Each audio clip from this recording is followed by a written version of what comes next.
Itinakda sa February 23 ang confirmation of charges hearing sa kasong Crimes Against Humanity laban kay dating Pangulong Rodrigo Duterte.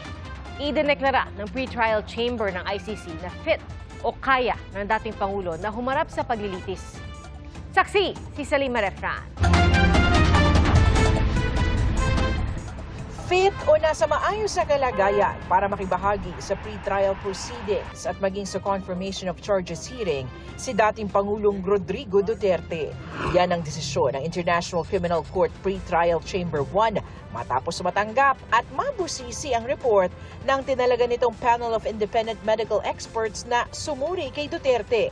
Matatanda ang pinagpaliban ng confirmation of charges hearing na dapat sana ay noong Setyembre ng nakaraang taon dahil sabi ng kampo ni Duterte ay hindi siya fit to stand trial.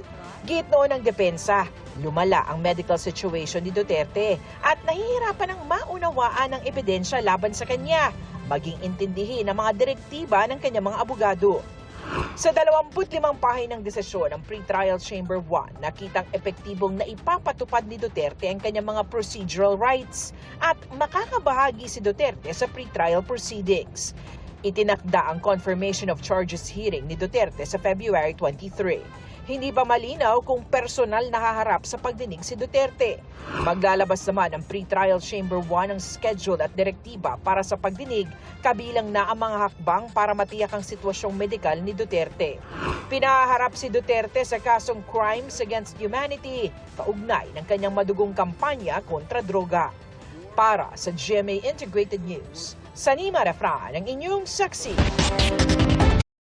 Mga kapuso, maging una sa saksi. Mag-subscribe sa GMA Integrated News sa YouTube para sa iba't ibang balita.